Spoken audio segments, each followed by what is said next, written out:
Bueno, muchas gracias, Patricio. Excelente ponencia de la Sociedad Chilena Hispanista. Bueno, ahora sí, por favor, y disculpa. Muy interesante. Sí, excelente, sobre todo muy atingente en estos días. Ahora sí, continuamos con Daniel Escobar, que hace la presentación del libro Apostasía Chilena. Por favor, adelante. Bueno, en primer lugar, Bueno, en primer lugar, muy buenas tardes a todas las autoridades presentes. Son muchas y muy destacadas. Agradecido al señor concejal, al señor Franco Parisi, a la señora directora de Desarrollo Social, aunque sea muy de cerca, de salud. Y agradecer fundamentalmente a Hispanismo Chile, al Centro Hispanista, al Centro Indiano, a la Sociedad Hispanista de Chile que hayan hecho este esfuerzo por invitarnos. Y especialmente muy agradecido y extremadamente honrado que Ángelo Guíñez haya tenido la deferencia de darme el honor de presentar un libro que a mi juicio es un aporte central a la historiografía moderna de Chile. Ángelo, aunque ustedes no lo crean, nos conocimos hoy día personalmente, hemos tenido varias reuniones virtuales, digitales, telemáticas, y hemos presentado un programa que nosotros hemos trabajado en RCT Chile a través del programa Rutas de nuestra Geografía Sagrada, y tuvimos el acierto de hacer un programa acerca de la guerra-muerte, en un ciclo que decidimos hacer en RCT Chile respecto a los centenarios y bicentenarios. ¿Y qué son los centenarios y bicentenarios? Que el año 1820 o 1818 hasta el año 1830 se celebran elementos esenciales para la creación del Chile que conocemos. Las constituciones que finalmente estructuran el Chile del siglo XIX y parte del XX parten todas entre el año 18 y el año 30-33. Se llevan a cabo ahí una serie de hechos de armas, por supuesto, pero también muchos hechos de fundaciones. Y se van cumpliendo 200 años que hemos ido olvidando. Y creo que para nosotros es muy importante no olvidar la historia. Los 200 años significan algo, significan una madurez, significan un tiempo. Somos un país que acostumbramos a decir, oye, nosotros tenemos muy poco tiempo, vamos a Europa y vamos a catedrales de 100 años, de 200 años, de 1000 años, de 1500 años. Vamos a ruinas en Roma, en París, en distintos lugares. Y nos olvidamos que acá tenemos una historia más que centenaria, bicentenaria, pero más aún, una historia que llega mucho más atrás, en los 300 años que fueron el momento de apogeo de lo que fue el Imperio Español en términos de un imperio que conquistó el mundo. Y es un imperio donde no se ponía el sol. Nosotros hacemos una cosa muy extraña porque aprendemos historia desde hace 200 años. En alguna suerte desde hace 100 años, que también se cumple muchos centenarios importantes. Debe haber un ciclo en eso, ¿no? 1820, 25, 1920, 25, hasta el 30 se produce la creación de otra constitución que crea el Chile moderno y crea todo lo que son las instituciones del Chile que hoy día conocemos. La Contraloría General de la República, el Banco Central, buena parte de las instituciones que ustedes ven. ¿Se acuerdan? Hace poco Colo-Colo cumplió 100 años, porque estamos en un periodo de centenarios.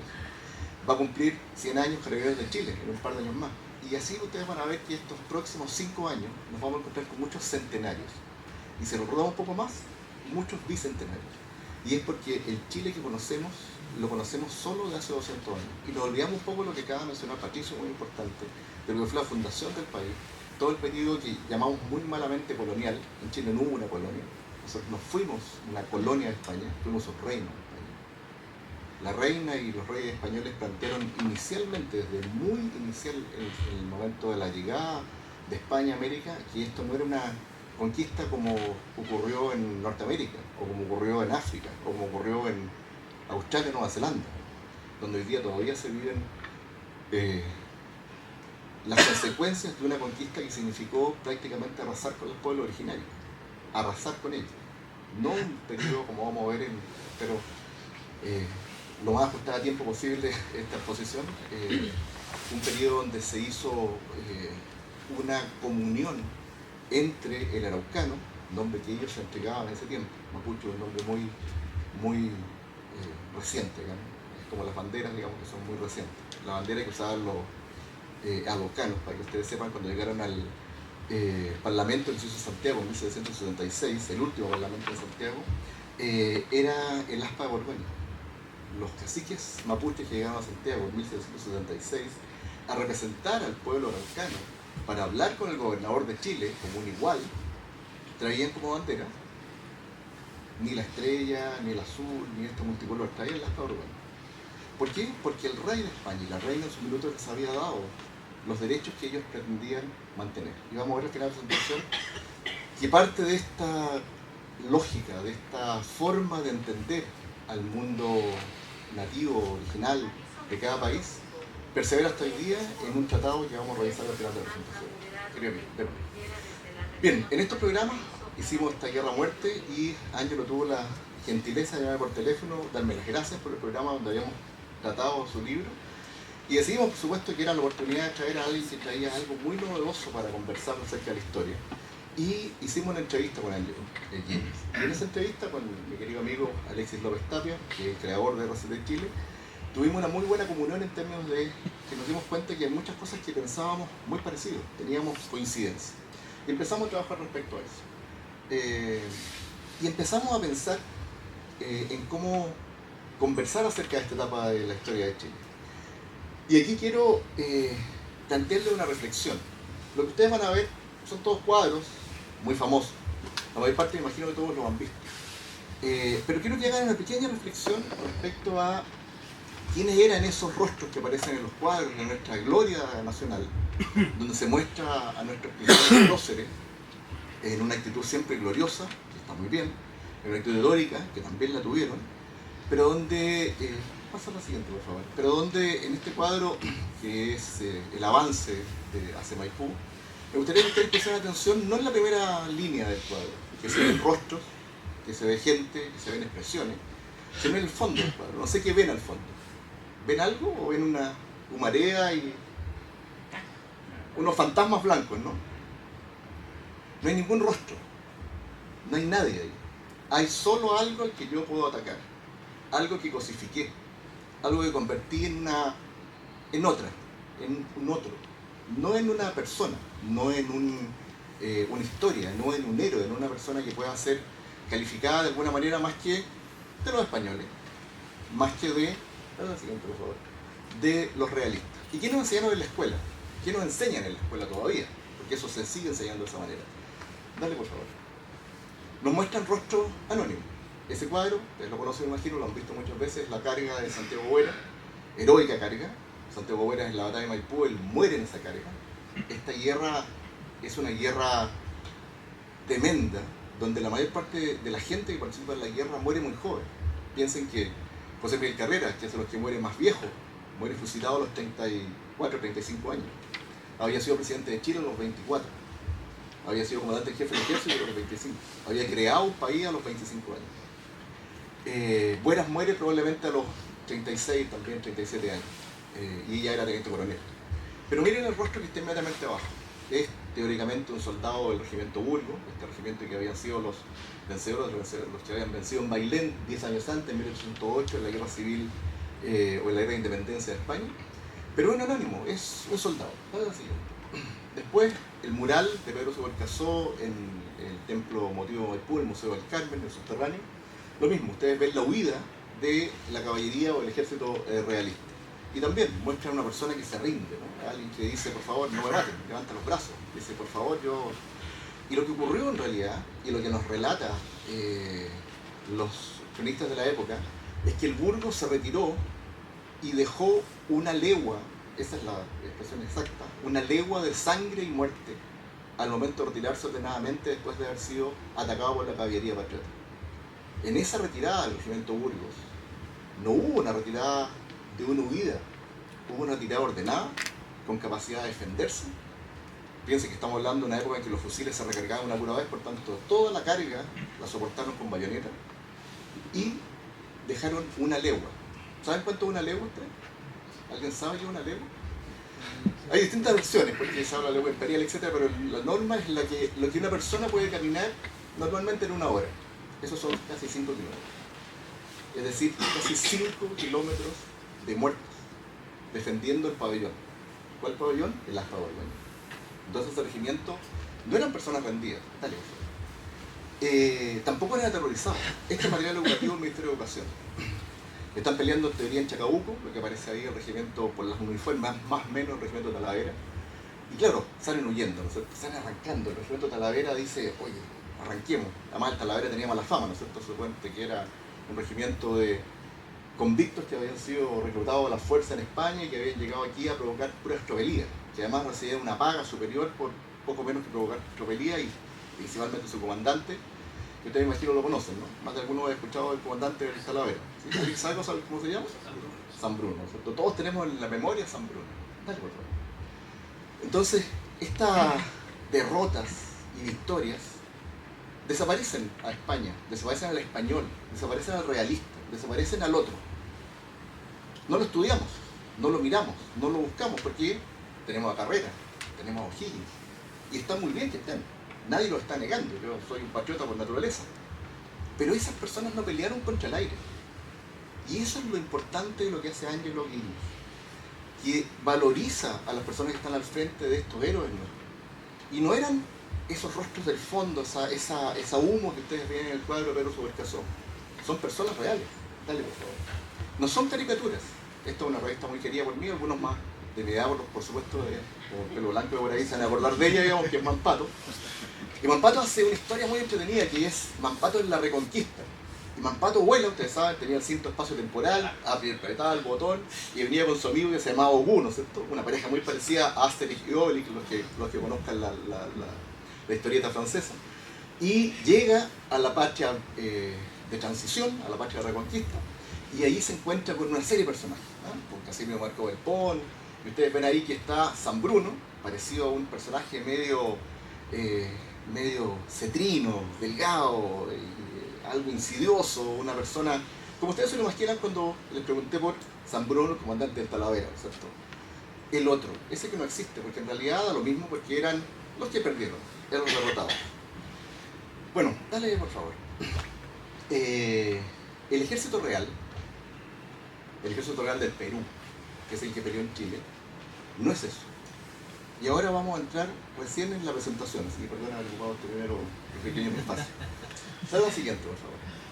Este es el relato que hace el general José María de la Cruz, candidato a la presidencia de Chile, general de la República, hombre que peleó en todas las batallas de la Patria Vieja, héroe de Maipú, que peleó en Chacabuco, que cruzó con el ejército libertador de los Andes, que peleó después en Perú, que combatió ante las guerras de la llamada Guerra Muerte. Un hombre valiente, un hombre destacado. ¿Y qué dice él? En una carta extensa que escribe en 1857, y se le escribe a otro general, y que Benjamín Vicuña Maquena toma en su libro La Guerra Muerte, un libro hermoso de 700 páginas, 600 y tantas, se lo aconsejo a los que tengan la paciencia y las ganas de leerlo, releerlo por lo menos en parte. Relata una etapa increíble de nuestra historia, increíble por lo sangrienta, increíble por lo cruenta, increíble por lo terrible, pero también increíble por lo heroica, increíble por lo persistente de las personas que estaban ahí. Y él, en esta etapa, en este libro, Vicuña Maquena toma esta frase y por favor quiero permitirme darle un segundo y leerla. Esto es lo que escribe José María de la Cruz describiendo Chacabuco. Dice, aunque hallábamos como a 60 pasos, se les pudiera contar, aquí deben haber unos 15 pasos, ¿no? Quizás 20 en esta sala, ¿sí? Si yo voy de aquí hasta el fondo, 20 pasos probablemente. Hallábamos como a 60 pasos, es decir, 2 veces esta sala, en una carga, gente que va con la bayoneta calada. Como dice ahí, O'Higgins y Kramer, los dos comandantes. Aquel a caballo, es decir, gente que venía a caballo, a 60 pasos. Y este a pie, Kramer, fueron siempre las cabezas del ataque, como nuestros héroes lo han sido, valientes, frente a las balas, frente a lo que había que hacer, atacaban. Y miren lo que dice inmediatamente. Y San Bruno, ¿qué es San Bruno? El comandante del Talavera. El cobarde, el cetrino, este personaje medio difuso que no valía la pena y que no valía nada. Que sin duda se ocupaba en contener los soldados, es decir, no estaba huyendo, él estaba conteniendo al regimiento, haciendo que siguieran disparando y que mantuvieran la línea, porque en ese tiempo se peleaba por la línea. Y no consiguiéndolo, porque obviamente ya venían a 60 pasos, personas corriendo con bayoneta, a caballo, con espada, dispuestos a matarte.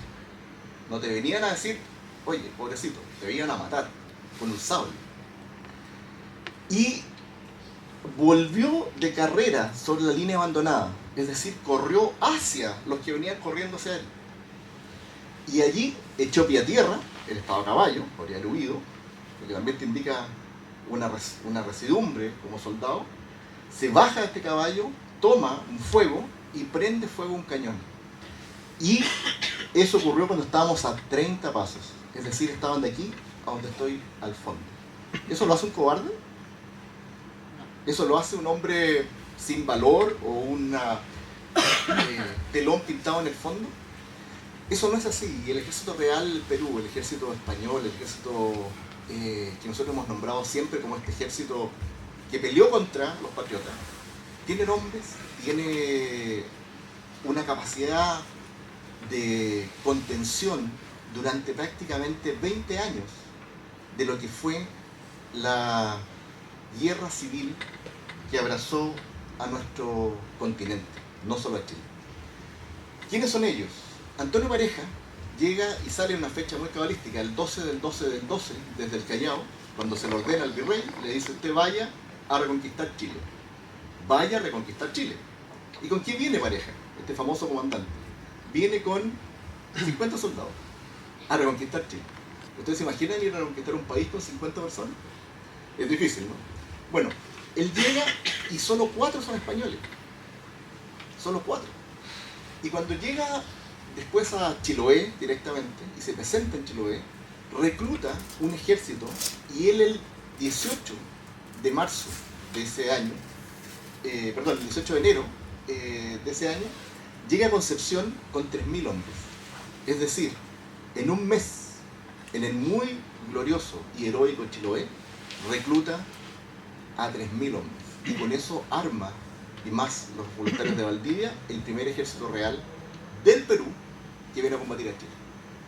Y se produce lo que nosotros conocemos como el inicio del fin de la Patria Vieja y el proceso de reconquista que va a terminar en Rancagua, obviamente, un año después. Los diarios de Chiloé anuncian esto.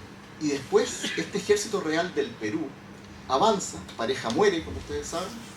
En ese ejército real del Perú venía justamente un comandante, que era teniente en ese minuto, que llega a Chiloé y es el que recluta, forma y entrega entrenamiento a los soldados, que es justamente, querida Carmen, don José Rodríguez Ballesteros, héroe de la independencia o de la guerra separatista o de la lucha contra la insurrección, tiene varios nombres, y que vamos a tratar más adelante. Este ejército logra llegar finalmente a las puertas de Rancagua, como ustedes saben. Se libra la batalla de Rancagua, cruenta, terrible, tan terrible que, como ustedes saben, la bandera de independencia era de color azul, en realidad era blanco, azul y amarillo. Siempre la hemos visto al revés, pero es blanco, azul, amarillo. Amarillo como el de la señora, digamos, un amarillo fuerte, ¿no? Era la fertilidad de los campos y el trigo. Y Rancagua es tan cruenta y la matanza de los soldados que quedan heridos ahí es tan terrible que finalmente el color amarillo se cambia por el rojo. Y por eso es que nuestra bandera tiene un color rojo por la sangre de los sacrificados en la batalla de Rancagua. Sin embargo, esa batalla fue gloriosa porque los chilotes llegan a Chile. Los chilotes no querían cruzar el Maule. ¿Por qué? Porque el Maule era el límite de lo que para ellos era Perú. El año 13, cuando llegan al borde del río, no lo quieren cruzar porque hay una discusión ahí. ¿Por qué vamos a ir fuera del Perú? ¿Por qué no quieren ir a Chile a pelear? Y finalmente cruzan, avanzan, por supuesto ganan la batalla, y los diarios de Chiloé y después de Lima recalcan profundamente el hecho de que este ejército real del Perú había logrado conquistar y reconquistar Chile. Entonces hay una locución que Ángelo muy genialmente encuentra y relata en su libro, donde las señoritas de Santiago hablan justamente, como ustedes pueden ver en el recuadro, de los valdivianos, de los chilotes y los limeños que llegan a Santiago. Si ustedes revisan una serie de libros que sacó el Ejército del Perú, el ejército actual, que tiene 6 tomos, el tomo tercero habla del Ejército Real. Y una de las cosas que orgullosamente plantea el Ejército peruano dice, eso nos puede caer bien o mal, pero es importante conocerlo. Ellos dicen, no solamente Chile ha llegado a conquistar Lima, sino nosotros también llegamos a conquistar Santiago.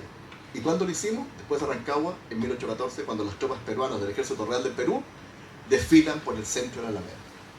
Eso es parte de lo que el Ejército del Perú cuenta como su historia, y es real. Porque ese ejército es un ejército, y lo vamos a ver inmediatamente, dale por favor, un ejército fundamentalmente americano. Vamos hacia la parte final. ¿Por qué hablamos de una guerra civil separatista? Hablamos de una guerra civil, en primer lugar, porque las características están dadas por una guerra civil. Los que pelean acá, contrariamente a lo que hemos pensado en todos estos cuadros, lo que les he venido diciendo los realistas, los españoles, etc., son efectivamente monárquicos, son efectivamente realistas, pero muy pocos de ellos, especialmente al principio de la guerra civil, son españoles. De hecho, en un congreso que me tocó la suerte de estar presente el año 2010, perdón, 1910, no estaba yo todavía, soy viejo pero no tanto, que se hizo para el Bicentenario, el subdirector de la Academia de Historia Militar del Ejército de Tierra de España, coronel Miguel de Rojas Mulet, dice, entre muchas cosas de la información que nos entregó, que el año 1809, en América, no en Chile, no en Perú, no en México, en América no existía un solo regimiento español. O sea, no había un solo cuerpo militar completo español en América. Por lo tanto, recién cuando vienen las invasiones inglesas hacia 1797, el virrey Ambrosio Higgins crea un cuerpo que se va a convertir después en el Ejército Real del Perú. ¿Y con quién lo crea? ¿Con quién arma ese cuerpo? Fundamentalmente con reclutas peruanos, con reclutas de Arequipa, con reclutas de Lima, con reclutas del sur del Perú. Muy realista, por cierto, hasta el día de hoy, probablemente. Si ustedes revisan la historia de Perú, el Perú se divide entre el norte y el sur hasta el día de hoy. El norte es un norte que vota todavía en elecciones parlamentarias y presidenciales más por la izquierda, y el sur es un sur que vota más por los conservadores. Y eso se debe a que Perú históricamente estuvo dividida entre una zona más progresista y una zona más conservadora. Y eso se ha mantenido así hasta el día de hoy. Es una cuestión muy interesante de analizar en la historia peruana. Finalmente, otra cosa que es importante, ¿y por qué hablamos de una guerra civil separatista? Porque la guerra civil significa que la mayor parte de la gente que formó parte del ejército real del Perú, era esencialmente americana. Todos los nombres que ustedes ven ahí son presidentes de la República o directores supremos o protectores de algún tipo de organización, por ejemplo, protectorado de la Confederación Perú-Boliviana. ¿Quién está ahí? Por ejemplo, Agustín Gamarra, peruano, nacido en Piura, que es presidente del Perú en 2 ocasiones, que muere en un avance hacia Bolivia, tratando de anexar Bolivia en 1841 en la batalla de Ichaza, combatiendo contra los bolivianos, uno de los éxitos que a su vez el ejército boliviano coloca en su reseña como una de las campañas gloriosas que tuvo para defender Bolivia del Perú, el ejército de Bolivia. Pero él había sido comandante, coronel del ejército real del Perú, es decir, el ejército real que había combatido contra San Martín, que había combatido en el noreste de Argentina, que había combatido contra Bolívar después, era parte Agustín Gamarra, que después va a pasar al bando patriota y por supuesto se va a convertir finalmente en presidente. Después Ramón Castilla, general de ejército, brigadier. Ramón Castilla además combate en Rancagua, combate en Chacabuco. ¿Bajo las órdenes de quién? Ustedes van a decir, combatió por los patriotas. No, combatió como parte del ejército real del Perú, defendiendo junto al general Maroto la entrada a Santiago respecto al ejército insurrecto que venía del otro lado de los Andes. Y Ramón Castilla se va a convertir en un personaje central en la historia del Perú. Nosotros desconocemos mucho la historia del Perú y creo que es también otra falencia de nuestra educación, digamos. Desconocemos la historia de Argentina, la historia de Perú, la historia de Bolivia, la miramos también como un otro. Esto que hacemos de los realistas ha quedado en nuestra educación y creo que es uno de los grandes errores de la educación. El otro tiene una significación y tiene un valor. Tiene un valor haber combatido contra alguien, que si alguien tenga una capacidad, tenga un concepto de honor, tenga un concepto de la patria que le permite enfrentarse, porque significa que tú hiciste las cosas muy bien para lograr derrotar a esa persona, que tenía una convicción enorme por lo que estaba haciendo. No es un otro, no es un fantasma, es alguien que está ahí de carne y hueso. Pedro Blanco, espera un segundo, para hacerlo muy rápido, digamos, Andrés Santa Cruz, protector de la Confederación Perú-Boliviana, contra el que él libramos una guerra después, ¿cuándo? En 1839, ¿no es cierto? La famosa, finalmente, batalla de Yungay, que es la que le da la consolidación republicana a Chile. A partir de Yungay, en 1839, y el himno de Yungay, que se canta como el himno nacional hasta prácticamente fines del siglo XIX, la canción nacional va a entrar mucho más tarde, digamos, la canción que conocemos hoy día, se pelea contra Andrés de Santa Cruz, que era el protector que quería recrear, ¿no es cierto?, este antiguo imperio incásico, el antiguo imperio Perú-Boliviano, y consolidar Alto Perú, Bolivia, con Perú para convertirlo en la Confederación. Pedro Blanco, muy desconocido probablemente, pero que estuvo combatiendo también en Bolivia, militar boliviano, nacido en Chuquisaca, y que muere también después de un golpe de Estado en Bolivia, cosa no tan rara tampoco. O sea, esa estructura que tiene México como estructura republicana, digamos, después de la independencia, es el imperio. Y el primer emperador es Agustín de Iturbide. También fusilado después por parte de los mexicanos porque, bueno, han tenido sus problemas por ponerse de acuerdo como varios en otros países, ¿no? Y es muy conocido por nosotros, por supuesto, José Miguel Carrera, y podríamos seguir nombrando muchos más. Dale, por favor. Recién, para que ustedes entiendan el concepto de lo que significó la guerra inicialmente, solo a partir de 1811 se inicia una reacción de parte de España para tratar de conquistar América, no solamente Chile. Y se empiezan a enviar expediciones. Se crea lo que es la Comisión de Reemplazos. La Comisión de Reemplazos significaba reemplazos militares para poder mandar regimientos hacia Chile, hacia América. Lamentablemente, como para también el rey, digamos, y finalmente la corona, había prioridades, digamos. La prioridad no fue reconquistar ni Chile, ni reconquistar otros países, sino que querían reconquistar la entrada del Río de la Plata y México, porque eran los dos polos de mayor importancia para la corona. El Río de la Plata por razones obvias, porque ahí venía la plata, se llama así porque no es porque sea muy bonito o brille, digamos, sino porque está conectado directamente con Potosí, y es donde salía rápidamente la plata de las minas de Potosí que finalmente financiaron toda la economía mundial. Aquí tenemos un gran economista que nos podría hablar de lo que significó el Galeón de Manila y la plata americana que llegó a través de Manila, en Filipinas, a China, y que a través de China se esparció por Asia y generó el germen de lo que va a ser nuestro sistema capitalista. Hay varios historias muy interesantes ahí, lo recomiendo, don Franco, El Galeón de Manila. Hay un libro de reciente aparición en España que habla muy bien de la parte económica, de lo que significó la creación de la economía moderna a través de este traspaso que se hizo a través del Transpacífico de la plata de Potosí, que finalmente terminó llegando a Chile. Pero eso es una historia que podemos hacer más larga. Solo para recapitular este tema, cuando Chiloé se rinde, los últimos lugares que se rinden en América de parte del ejército real, se rinden Chiloé y Callao. En Callao en particular la fortaleza del Real Felipe. No sé si alguien ha estado en Perú. El Real Felipe es un fuerte. Ese fuerte se logró mantener hasta mucho más allá de lo que fue la batalla de Ayacucho, que es en 1824, se mantiene prácticamente 2 años, y los defensores mueren de hambre antes de rendirse. El encargado de esa defensa es José Rodil. José Rodil es el que mantuvo la línea junto con el Burgos en la batalla de Maipú, esta legua de muertos que se retira. Él va al Callao, pelea en Ayacucho, se va a Callao, se encierra ahí, se mantiene durante 2 años hasta que se le acaba la comida. Comen ratas, comen cueros y comen lo que encuentran hasta que mueren sus defensores. Y se rinden solamente cuando ya no hay nada más que hacer. Algo muy parecido a lo que pasó en Chiloé con Antonio Quintanilla. Y esto es lo que quiero resaltar. Cuando se va Rodil, que Rodil después va a ser jefe del gobierno español y va a ser primer ministro de España, digamos, lo que sería más adelante, va a ganar las guerras carlistas, va a ser un militar muy destacado y un político muy destacado en España.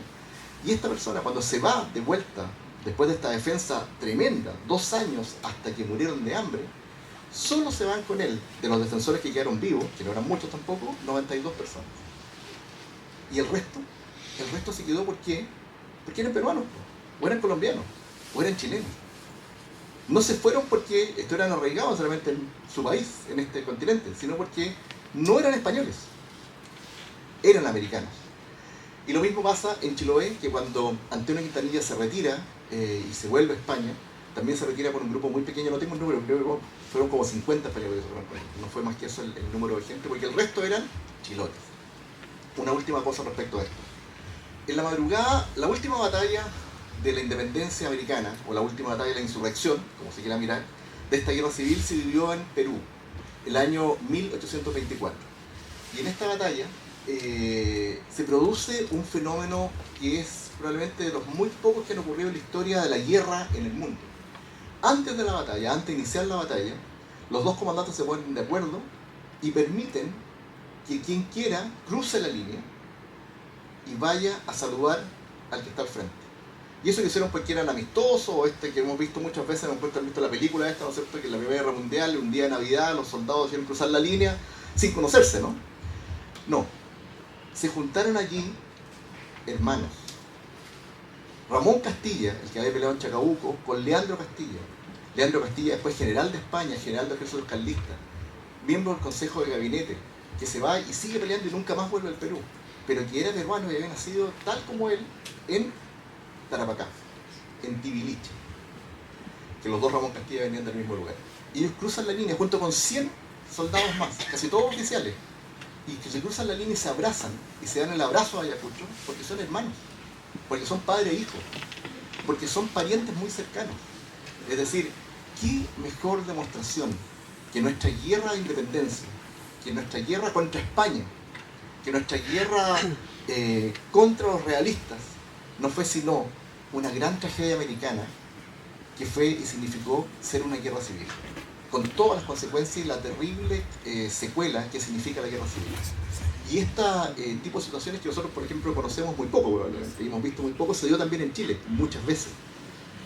Muchas veces. Manuel Bulnes, su padre, Manuel Bulnes, presidente de Chile, importante, ganador de Yungay, su padre fue realista.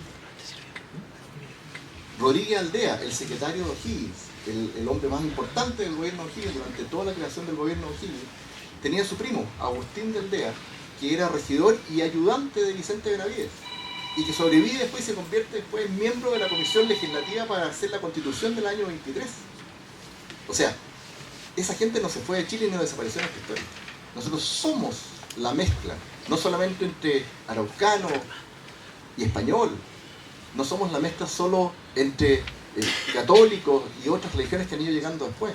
Somos la mezcla perfecta también entre personas monárquicas que creían que su patria era tan la patria como los patriotas, porque su patria era España, porque España era Chile y era Perú, y era el gran imperio español que había dado consolidación a todo, dale la siguiente, a toda el centro del mundo en ese momento. Tres cosas muy rápido porque me queda poco tiempo y si no se va a poner nervioso, y si yo alguien medio cabeceando me voy a preocupar. ¿Por qué entonces esta guerra civil separatista a nivel continental, con todo este esfuerzo, con toda esta capacidad que tiene este núcleo de personas que creen en la patria de España, se pierde? Esencialmente, y esto es más bien una tesis, digamos, no lo quiero afirmar en concreto, suceden dos cosas. En primer lugar, hay una guerra civil dentro de la guerra civil. España había vivido la invasión napoleónica, todos los conocemos la historia, no me voy a alargar en eso, pero lo que esencialmente ocurre ahí es que el ejército español, que era un ejército de sangre, ¿qué significa eso? Que si tú eras hijo del conde, ibas a ser teniente del regimiento del conde, ¿no es cierto? Y si eras hijo del marqués, ibas a estar en el regimiento del marqués, y así, ¿no es cierto? Y los regimientos del ejército español hasta 1808, cuando se produce la invasión napoleónica y se depone Fernando VII, su oficialidad y su estructura estaba dada de esa forma.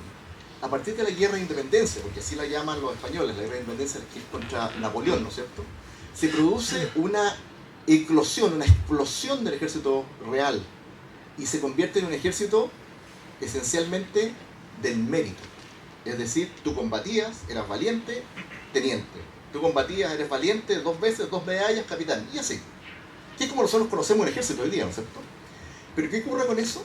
Que un ejército monárquico, estructurado por sangre, se convierte en un ejército liberal, estructurado por mérito. Y ese choque interno destruye finalmente al ejército español y le impide poder combatir probablemente, o venir a combatir como tal.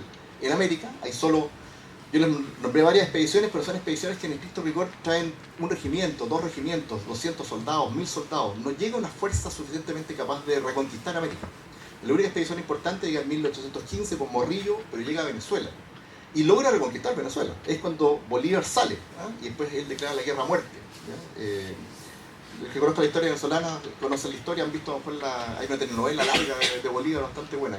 Mi señora la oyó y le encantó, así que creo que es una buena forma de aprender historia. Pero no llegan grandes expediciones. Y en 1820 se produce el segundo gran problema.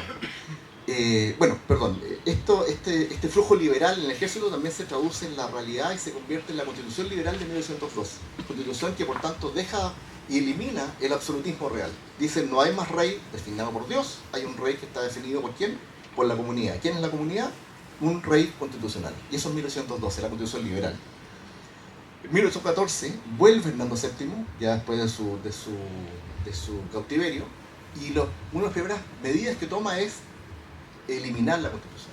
Y eso produce un resquemor importante dentro de este ejército liberal, que además había ganado la guerra. Nosotros fuimos, peleamos. Imagínense que de un ejército de alrededor de 100 batallones, al principio de la guerra, llega a 484 batallones del ejército español, al final de la guerra contra Napoleón. Y ese ejército, que era mayoritariamente, por tanto, liberal, dice, oye, nosotros dimos la guerra. Y resulta que ahora no tenemos la Constitución. Se puso una serie de rebeliones hasta que en 1820 Rafael del Riego, tampoco me voy a alargar en eso porque da por historia especial, digamos, Rafael del Riego hoy día es el ejemplo del mundo liberal y progresista en España. De hecho, el himno de Riego sigue siendo un himno liberal que usa el PSOE, que usan Podemos, que usa una serie de partidos en España, porque dicen, aquí está el hombre que murió por la democracia. En 1823 en realidad los conceptos eran bastante más febles, pero él cambia esto, ¿ya? Y dice, esto no puede ocurrir, hace un pronunciamiento y logra terminar con el sexenio absolutista, que es la vuelta de Fernando VII, y vuelve al trienio liberal, es decir, 3 años donde gobierna nuevamente el liberal. ¿Qué significa esto? Que la expedición que Rafael del Riego era parte de 20.000 hombres que venían a conquistar o reconquistar América, y que venían especialmente a Buenos Aires, al Río de la Plata, a reconquistar, no sale de España y se convierte en una expedición que va contra la monarquía y se produce una guerra civil dentro de España. Se dice, y es bastante claro que es así, que los agentes de Buenos Aires ayudaron con dinero y con incentivos, así se habla, porque obviamente la expedición del Riego iba a caer sobre Buenos Aires, sobre el Río de la Plata. Por tanto, los primeros interesados en que esa expedición no saliera de España eran obviamente los independentistas que estaban en Buenos Aires. Esta confusión de cosas hace que la expedición del Riego se convierta en la rebelión de Rafael del Riego, el pronunciamiento de Rafael del Riego y la reconversión en una república liberal. Y eso destruye las posibilidades de que España como tal vuelva y reconquiste América. Y con eso se consolida nuestra independencia. Nosotros probablemente no hemos escuchado, muchos de ustedes no han escuchado nunca a Rafael del Riego, pero créanme que es central para el desarrollo posterior que tiene el proceso de independencia, no solo en Chile, sino que en América. Si la expedición del Riego, o el que componía del Riego, hubiera llegado a América, probablemente la guerra civil habría tardado varios años más, pero con batallas frontales, ¿no es cierto? Finalmente, y lo último, muy mal gobernado la monarquía, ¿no? Tenía una capacidad muy baja de gobierno, una cantidad de errores que también sellaron la suerte de la monarquía. Bien, ¿qué es lo que hace apostasía chilena entonces a nuestro juicio? Para ir cerrando, he dicho varias veces, pero esta vez sí. Le pone rostro, le pone humanidad, convierte a estas personas anónimas en alguien, en una persona que nosotros podemos entender que tiene un valor como soldado, un valor como patriota, y por tanto lo que hace Ángelo creo que es, y lo dije al principio, esencial para la historiografía nacional. Salvo Jaime Izaguirre, que ya hace años atrás, su lamentable fallecimiento muy prematuro en 1968, hay muy pocos historiadores que han sido capaces de entender el aporte que España hace no solo a Chile sino que a América. Somos un continente que yo conversaba años atrás con una persona, no un amigo, pero una persona conocida que era chino, era proveniente de China, una persona bastante instruida. Él me decía, yo no lo entiendo ustedes en América, porque si yo caminara sin saber nada y me bajara de un barco en Valparaíso y caminara por toda la costa del Pacífico, pensaría que estoy dentro del mismo país, misma religión, raza muy parecida, mismo idioma, culturalmente algo muy similar, y yo no entiendo las diferencias. Cuando ustedes van a China lo dicen a todos chinos, pero claro, yo veo que un chino de una zona y de otra tiene muchas diferencias, y eso lo entiendo, y así logro entender América. Pero la verdad, ustedes tienen muchas menos diferencias que las que tiene China, que hoy día es un país que está consolidado, porque ustedes son una sola entidad cultural. Nosotros sería una cultura muy distinta. Bueno, a nosotros nos pasa también con nuestra Edad Media, que es como entendemos la colonia. Ahí están las bases que fundamentan lo que es la estructura de Chile, en términos económicos, en términos culturales, en términos raciales. en términos de lo que es la cultura chilena. Voy a dejarlo hasta acá. Viene la guerra. Nuestro amigo Ángelo Iglesias.